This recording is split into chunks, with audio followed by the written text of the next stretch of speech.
আজ শোয়েবের পরিবার তিতলিদের বাড়ি আসবে, পাকা কথা বলার জন্যে। আর এই বিষয়টা তিতলি মাত্রই ওর মায়ের কাছ থেকে জেনেছে। তিতলি তো শুনে আহাম্মক হয়ে মায়ের দিকে চেয়ে রইল কিছুক্ষণ। পরপর একটা শুকনো ঢোক গিলে বলল, পাকা দেখা? বিয়ের তারিখ ঠিক করে ফেলা হয়েছে নাকি অলরেডি? পায়রা ড্রয়িং রুমের সোফার টেবিলে কোন ফুলদানিটা বেশি শোভা দিবে, আপাতত সেটাই দেখছিলেন। তিতলির কথায় ব্যস্ততা দেখিয়ে জবাব দিলেন, এখনো তেমন তারিখ ভাবা হয়নি। তবে সম্ভবত এই মাসেই আকদ করা হবে। বিয়েটা এখনো ভাবা হয়নি। আকদ আর বিয়ে কি এক না? তিতলি বোকার মতো প্রশ্ন করে বসে। পায়রা ফুলদানি ততক্ষণে সিলেক্ট করা শেষ। সোফার কুশন বদলাতে বদলাতে জবাব দিলেন, এক আবার এক না। আকদ মানে তুমি এই বাড়িতেই থাকছ, শুধু বিয়েটা হয়ে থাকবে। আর বিয়ে মানে অনুষ্ঠান করে তুলে দেওয়া হবে ও বাড়ি। তিতলি শুনে সাথে সাথেই বলল, তাহলে আকদি থাকুক, বিয়েটা আমার পড়াশোনা শেষ হলেই করি। পায়রা তাকালেন এতক্ষণে মেয়ের দিকে। তিতলির গোলগাল মায়াবী মুখটা দেখে উনার কেন যেন ভীষণ আদর আদর লাগল। পায়রা চোখ মুখ নরম করে মেয়েকে ডাকলেন, এদিকে এসো। তিতলি ভ্রু বাঁকালো, পরপর চুপচাপ মায়ের পাশটায় গিয়ে সোফায় বসল। পায়রা মেয়ের থুতনি চেপে ধরে মেয়ের মুখটা নিজের দিকে তুললেন। তিতলি চুপচাপ মায়ের মুখের দিকে তাকিয়ে রয়। পায়রা মৃদু স্বরে বললেন, শোয়েবকে ভালো লেগেছে? তিতলি মায়ের মুখের দিকে ফ্যালফ্যাল চোখে চেয়ে থাকে, একসময় নিভু স্বরে জবাব দিল, খারাপ না সে। পায়রা আশ্বস্ত হলেন। পরপর মেয়ের হাতটা ধরে নিজের কোলে রেখে জিজ্ঞেস করলেন, বিয়ে করবে তাকে? ফ্যামিলিটা একদম ছোট। শ্বশুর শাশুড়ি নেই, শুধু একজন নোনাস আছেন। তুমি কেমন কেমন একাকী থেকেছ আমি জানি। জানি বলেই এমন একটা সিঙ্গেল ফ্যামিলিতে তোমাকে দিতে চাচ্ছি। বড় বা যৌথ পরিবার তোমার জন্যে না, বুঝো এটা? তিতলি মাথা নড়ালো, অর্থাৎ বুঝেও। পায়রা বললেন আবার, নোনাস ভালো, কথাবার্তা বেশ মার্জিত। তবে সমস্যাটা হচ্ছে ডিভোর্স হয়েছে ওনার একবার। এখন শোয়েবের দেখাশোনা উনিই করেন। ডিভোর্স? কেন ডিভোর্স হয়েছে? তিতলি আগ্রহ নিয়ে জিজ্ঞেস করে বসল। পায়রা গম্ভীর স্বরে জবাবটাও দিলেন, এটা ওদের পার্সোনাল ব্যাপার। আমি জিজ্ঞেস করিনি, তুমিও করবে না। আমি তোমার শিখিয়েছি, মানুষের পার্সোনাল লাইফ, ওদের প্রাইভেসিকে রেসপেক্ট করতে। রাইট? তিতলি মুখের কথা গলাধকরণ করে তোতাপাখির মতো ঘন ঘন মাথা নাড়ল। পায়রাকে তিতলি ছোটবেলা থেকে এক প্রশ্ন দুবার করার সাহস পায়নি। কারণ, ওর মা বেশ গম্ভীর, এবং ভীষণ অল্প কথা বলেন। এবং তিতলির দায়িত্ব সেই অল্প কথাই অল্পতে চট করে বুঝে ফেলা। পায়রা মেয়ের কানের পেছনে গুজে রাখা চুল সামনে এনে রাখলেন। তারপর বললেন, চুল কানের পেছনে গুজবে না, সামনে এনে রাখলে ভালো দেখায়। আর এখন রুমে যাবে, ফ্রেশ হবে, আমি জামা রেখে এসেছি পরে টুকটাক মেকআপ করবে। যেহেতু আজ শুধু দেখতে আসবে, তাই ক্লিন মেকআপ করবে। অতিরিক্ত করলে ক্ষেত দেখাবে। বুঝেছ আমার কথা?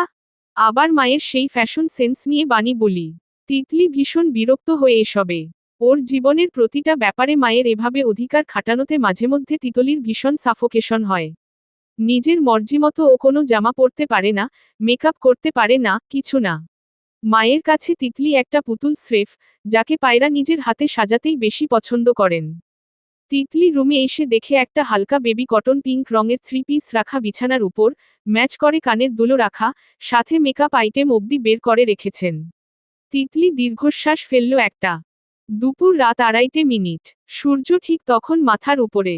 শোয়েব আজকেই প্রথমবারের মতো তিতলিদের বাড়ি এসেছে। তিতলি এখনো মুখের লিপলাইনার ঠিক করছে। ড্রয়িং রুম থেকে হই হল্লোর কানে আসছে। শোয়েবের কথা তেমন শোনা যাচ্ছে না। শুধু তিতলির বাবা মা আর একজন মহিলার কথা শোনা যাচ্ছে। তিতলির মনোযোগ আজ কেন যেন বারবার শোয়েবের কথা শুনতে ব্যস্ত হচ্ছে, সেটা তিতলি নিজেও জানে না। তিতলি লিপলাইনার ঠিক করতে ব্যস্ত যখন, পায়রা নক করে রুমে ঢুকলেন। তিতলি মাকে দেখে তড়িগড়ি করে পেছনে ফিরল। পায়রা এসে তিতলির সামনে দাঁড়িয়ে ওকে আগাগোড়া দেখলেন। পরপর তিতলির চুল দেখে বড্ড অসন্তোষ দেখিয়ে বললেন, চুলটা খোলা রাখো না কেন তুমি? এত সুন্দর চুল, বেঁধে রাখো কেন? চিরুনি দাও আমাকে। তিতলির মুখটা ভোঁতা হয়ে গেল একদম। ও চুপচাপ মায়ের কাছে চিরুনি দিল। পায়রা মেয়ের চুল খুলে সুন্দর করে খোলা রেখে ক্লিপ দিয়ে আটকে রাখলেন। সামনের বেবি হেয়ার কোপোয়ের উপর রেখে দিলেন, সাথে বললেন, বেবি হেয়ার কানের পেছনে গুজবে না। এগুলো এভাবেই চোখের দুপাশে যেন থাকে, বুঝেছ?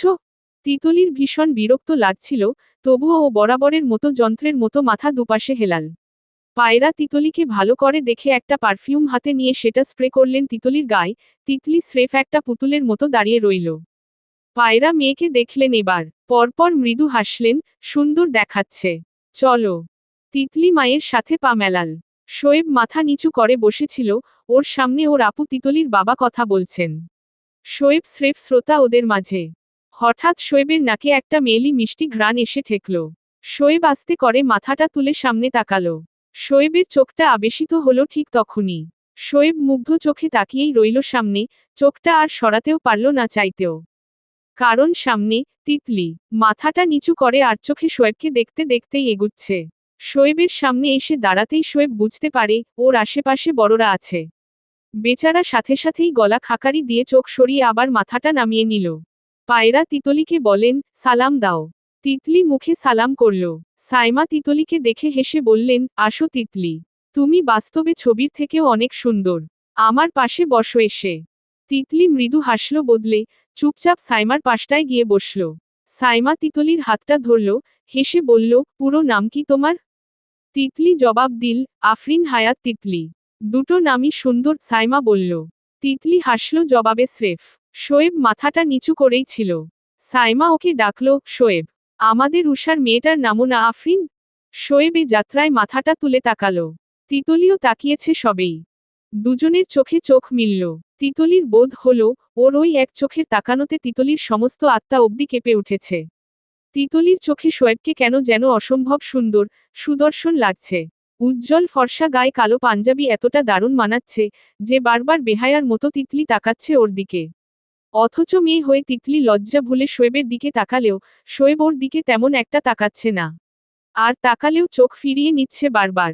লজ্জা পাচ্ছে নাকি? তিতলি ভ্রু বাঁকায়, এর আবার লজ্জা? হাহ। লজ্জারাও লজ্জা পাবে শুনলে যে, ডক্টর শোয়েব মুন্তাসিরেরও লজ্জাবোধ আছে। তিতলির বাবা আসাদ কথা তুলেন এইবার, ছেলে মেয়ে একটু কথা বলে নিক নিজেদের মধ্যে। আমরা এই ফাঁকে বিয়ের ব্যাপারে আলোচনা সেরে ফেলি, কি বলেন? সাইমাও সায় দিলেন, হু হু, সমস্যা নেই আঙ্কেল। ওরা এমনিতেও বোর হচ্ছে অনেক এখানে। পায়রা কথা বলেন, তিতলি শোয়েবকে ট্যারেস দেখিয়ে আনো যাও। তিতলি কথামতো মাথা নড়ালো। উঠে দাঁড়িয়ে সামনের দিকে এগুলে, শোয়েবও পাঞ্জাবি ঠিকঠাক করে উঠে তিতলির পেছনে পেছনে এগিয়ে গেল। ট্যারেসে এসে তিতলি রেলিং ঘেঁষে দাঁড়ালো, শোয়েবের দিকে একবার তাকিয়েই আবার চোখ ফিরিয়ে নিল।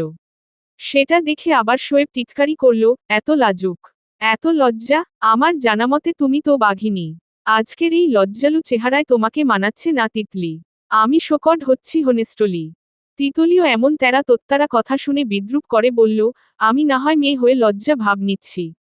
আপনি কেন ড্রয়িং রুমে লজ্জায় মরে যাচ্ছিলেন, এমন ভাব দেখাচ্ছিলেন? আপনি লাজুক, অসভ্যের হদ্দ একটা। শেষের কথাটা তিতলি নিচু স্বরে বলেছে, শোয়েব শুনলে রেগে যাবে তাই। শোয়েব তিতলির কথা শুনে আশ্চর্য হলো, আমি লজ্জা পাচ্ছিলাম, কবে, কখন? তিতলি শুনে বলল, নিচে, সবার সামনে। মাথাটা নিচু করে বসেছিলেন কেন? শোয়েব শুনে কিছুক্ষণ তিতলির রোদে লাল মুখটার দিকে স্থির তাকিয়ে রইল। তিতলির নাকের উপর ফোঁটা ফোঁটা ঘাম জমেছে। চুল এলো হাওয়ায় দুলে দুলে উঠছে। শোয়েব সেটা দেখতে দেখতে নিঃশব্দ হেসে বলল, তুমি সবার সামনেই আমাকে চেকআউট করছিলে নাকি? তিতলি সাথে সাথে বোকার মতো তাকালো, মানে? শোয়েব হাসল। এসে তিতলির পাশে রেলিংয়ে গা ঘেঁষে দাঁড়িয়ে তিতলির বোকা বোকা মুখটার দিকে মৃদু হেসে বলল, মানেটা হচ্ছে, তোমার রাগ হচ্ছিলে আমি মাথা নিচু করে থেকে তোমাকে না দেখায়। তুমি এক্সপেক্ট করছিলে, আজকের দিনে এত সেজে এসেছো আমার সামনে, আমার তোমার দিকে তাকিয়ে থাকা উচিত ছিল। মানে হচ্ছে এটাই। তিতলি ধরা পড়ে গেছে। ও সাথে সাথেই ছিটকে সরে গিয়ে মুখ এদিক ওদিকে লুকিয়ে রেখে মিনমিন করে বলল, মোটেও না। আমি এমন ভাবিনি। সব আপনার ফ্যান্টাসি এসব। শোয়েব হাসল। পরপর মুগ্ধ প্রেমিকের মতো তিতলির মুখের দিকে চেয়ে থেকে একসময় বলে উঠে, তোমাকে সুন্দর দেখাচ্ছে, তিতলি। তিতলি শোয়েবের মুখের দিকে তাকালো অবাক হয়ে। শোয়েব আবারও বলল, এ কথা সবার সামনে বলতে পারতাম না। তাই এখানে একা থাকায় বললাম। You are looking beautiful. Shoaib একদৃষ্টিতে তাকিয়ে থাকে তিতলির দিলে, তিতলির বুক কাঁপছে, ও তাকায় শোয়েবের দিকে। দুজনের চোখে চোখ মেলে। শোয়েব তিতলির আকদের তারিখ ঠিক হয়েছে, আগস্টের 12 তারিখে ওদের আকদ্য হবে, বিয়েটা তার থেকে 1 বা 1.5 বছর পর হবে। তবে শোয়েবের পরিবার চাইলে বিয়ের ডেট আগানো যেতেই পারে, আপাতত এটুকু সিদ্ধান্ত নেওয়া হয়েছে। শোয়েব মাথাটা নিচু করে তখনও বসে আছে, সাইমা জিজ্ঞেস করলেন এইবার, শোয়েব, তোর সমস্যা আছে কোনো? আজকের কথাবার্তাতে আপত্তি থাকলে বল। তিতলি শোয়েবের দিকে তাকালো তখন। ওর কেমন একটা অদ্ভুত অনুভূতি হচ্ছে। বিয়েটা হচ্ছে, এসবে তিতলি এখন অবধি নিজের কোনো ফিলিংস বা ভয় বা কিছুই অনুভব করতে পারছে না। ওর কানে স্রেফ ভাসছে, তিতলি শোয়েবকে বিয়ে করছে। শোয়েব মাথাটা তুলল, তিতলির দিকে একবার তাকালো, পরমুহূর্তে চোখটা সরিয়ে নিয়ে বলল, তিতলির সমস্যা না থাকলে আমারও নেই। তিতলি তাকিয়ে আছে। পায়রা তিতলির দিকে তাকালেন, তিতলি শোয়েবের দিকে তাকিয়েই ছিল তখন। পায়রা মেয়েকে দেখে বিরক্ত হলেন। ছেলেটা কত লাজুক, একবার তাকিয়ে আর তাকাচ্ছে না মাথা তুলে, লাজুক, শান্ত, ভদ্র ছেলের ময় বসে আছে সবার সামনে। আর মেয়েটাকে দেখ, তাকিয়েই যাচ্ছে, লজ্জা নেই এক ফোঁটা। পায়রা মেয়েকে ডাকলেন শান্ত স্বরে, তিতলি। তিতলি মায়ের এমন স্বর চিনে, ও বুঝে ফেলে মা কি বোঝাতে চেয়েছে। তাই সতর্ক হয়ে আগেভাগেই চোখ সরিয়ে নিল, সোজা হয়ে বসে মাথাটা নামিয়ে রাখল। আসাদ জিজ্ঞেস করলেন, তিতলির সমস্যা আছে এই তারিখে? তিতলি মাথাটা দুপাশে নাড়াল, ধীমে স্বরে বলল, না। আসাদ স্বস্তির শ্বাস ফেললেন। সাইমা বলল, বিয়ে তাহলে হচ্ছে আলহামদুলিল্লাহ। আমি ভাবছি আকদটা ঘরোয়া ভাবেই হোক। বিয়েতে না হয় নিমন্ত্রণ বেশি মানুষকে করা হবে। কি বলেন আঙ্কেল? আসাদও সেটাতেই সায় দিলেন। সাইমা এবার শোয়েবের দিকে তাকালেন, আংটিটা না হয় পরিয়ে দে শোয়েব। শোয়েব মাথা নাড়ল দুপাশে, পকেট থেকে একটা বক্স বের করলে, পায়রা মেয়েকে নিয়ে শোয়েবের সামনের সোফায় এনে বসালেন। সাইমা ফোন ধরে রাখে ছবি তুলবে বলে। শোয়েব তিতলির দিকে তাকায় একবার, তিতলি আর এখন তাকাচ্ছে না শোয়েবের দিকে। শোয়েব দেখে তিতলির হাত ঘামছে বেশি, অতিরিক্ত। শোয়েব এ যাত্রায় ফিসফাস করে মাথাটা নামিয়ে বলল, আমার দিকে তাকাও, তিতলি। তিতলি শোয়েবের কথাটা শুনে মায়ের দিকে তাকায় সবার আগে। পায়রা স্বাভাবিকভাবেই বললেন, হাতটা আগাও, তিতলি। তিতলি মায়ের দিকে আশকারা বা সম্মতি পেয়েই হোক শোয়েবের দিকে তাকালো। শোয়েবও তাকিয়েছিল তখন। দুজনের চোখে চোখ মিলে। শোয়েব হাত পাতে, তিতলির দিকে। তিতলি দেখে ওই হাতটা। যে হাতটা তিতলিকে ধরে রাখে সারাটা জীবন। যে হাতটা হবে তিতলির ভরসা, আবেগ, ছেলেমানুষির সামলানোর হাত। তিতলি হাত দিবে এই লোকটাকে, সঙ্গে দিবে ওর এক জীবনের সমস্ত স্বস্তি।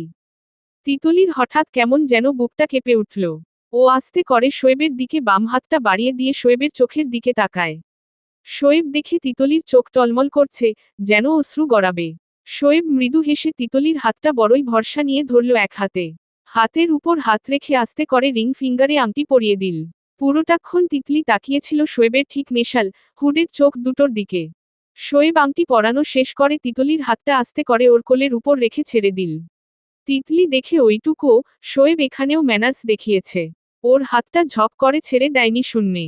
তিতলি এবারেও আরেকবার আকৃষ্ট হলো এই মানুষটার প্রতি। শোয়েব আংটি পোড়ানোর পুরোটা ভিডিও করল সাইমা। ভিডিও অফ করে পায়রা আসাদের দিকে তাকালো। পায়রা মেয়ের পাশটায় গিয়ে বসে মেয়েকে এক হাতে ধরে রাখলেন। তিতলি মায়ের সাথে একদম মিশে গিয়ে শোয়েবের দিকে তাকায়। অথচ পায়রা বুঝেন, তিতলির সম্পূর্ণ গা কাঁপছে। পায়রা আরও শক্ত করে ধরেন মেয়েটাকে। এত আবেগী, এত নাজুক এই মেয়েটা। সাইমারা চলে যাবে। শেষবারের মতো পায়রা ওদের মিষ্টিমুখ করালেন। সাইমা 10,000 টাকা সালামি দিল তিতলির হাতে। তিতলি সেটা মুঠোতে চেপে ধরে বসে রইল বাকিটাক্ষণ। ওরা চলে যাবে এখন। পায়রা তিতলির দিকে তাকালেন, শোয়েবকে এগিয়ে দিয়ে আসো তিতলি। পায়রা কথাটা বলে সাইমার সাথে কিছুক্ষণ দাঁড়িয়ে গল্প করতে থাকেন। শোয়েব গাড়ি পার্ক থেকে বের করবে বলে বেরিয়ে আসে ঘর থেকে। তিতলি ধীর পায়ে শোয়েবের সাথে এগিয়ে যায়। গাড়ির সামনে এসে শোয়েব থামে। তিতলিও থামে তখন। শোয়েব গাড়ির সাথে হেলান দিয়ে তিতলির দিকে তাকালো, পরমুহূর্তে বলল, আমার দিকে তাকাতেও মায়ের পারমিশন লাগে? তিতলি বোকার মতো শোয়েবের দিকে তাকালো, মা। মানে? শোয়েব দীর্ঘশ্বাস ফেলে বলল, মানে তিতলি। আমি দেখেছি আন্টির চোখ রাঙানো। তুমি এরপর থেকে আর একবারও আমার দিকে তাকাওনি। পুরোটা সময় যন্ত্রের বসেছিলে। তিতলি লজ্জা পেল কেন যেন। পরপর কথা ঘুরিয়ে বলল, আপনি কিভাবে জানলেন? তার মানে আপনিও আমাকে দেখছিলেন? শুধু ভাব দেখাচ্ছিলেন ভদ্র হবার। শোয়েব সাথে সাথেই বলল, হ্যাঁ আমি দেখছিলাম তোমাকে। তো তো কি হলো? আমার কারোর কাছে পারমিশন লাগে না তোমাকে দেখতে। হবু স্ত্রী আমার তুমি। আমার রাইট আছে তোমার দিকে তাকানোর, তেমনি তোমারও রাইট আমার দিকে তাকিয়ে থাকার। We both have equal rights. Titli শুনে, মিনমিন করে বলল, মেয়েরা এভাবে সবার সামনে তাকিয়ে থাকলে নির্লজ্জ বলে সবাই। এই জন্যে মা সাবধান করেছেন শুধু। নির্লজ্জ? এগুলা ভোগাস কথাবার্তা তিতলি। যাই হোক, আংটিটা ভালো লেগেছে। শোয়েব কথা ঘুরিয়ে ফেলল, যেহেতু তিতলি দেখা যাচ্ছে অপ্রস্তুত হচ্ছিল। তিতলি আংটির দিকে তাকালো, যা ওর রিং ফিঙ্গারে জ্বলজ্বল করে শোভা দিচ্ছিল। তিতলি মৃদু স্বরে বলল, সুন্দর, কে পছন্দ করেছে? শোয়েব গাড়িতে হেলান দিয়ে জবাব দিল এক বাক্যে, আমি। আংটিটা এক দেখাই কিনেছিলাম। তোমার হাতে দারুণ মানাবে ভেবেছিলাম, দেখো মানিয়েছেও। তিতলি তাকালো শোয়েবের দিকে। শোয়েবকে দেখে কেউ বলবে না এই ছেলের সবার সামনে এত লজ্জা। তিতলির সামনে কতটা স্পষ্ট কথা বলতে থাকে সারাক্ষণ। অথচ বড়দের সামনে যেন মুখ খুলতে পারে না লজ্জাতে, চালাক লোক। শোয়েব হঠাৎ ওর পকেট থেকে আরেকটা বক্স বের করে তিতলির দিকে ধরে। তিতলি অবাক হলো এবার, এটা কি? আংটি? কার জন্যে? শোয়েব মৃদু হেসে বলল, আমার জন্যে। তুমি পরিয়ে দিবে। আমিও এনগেজ, সবার অবশ্যই এটা জানা উচিত। তাই না? তিতলি হেসে ফেলল শোয়েবের কথা শুনে।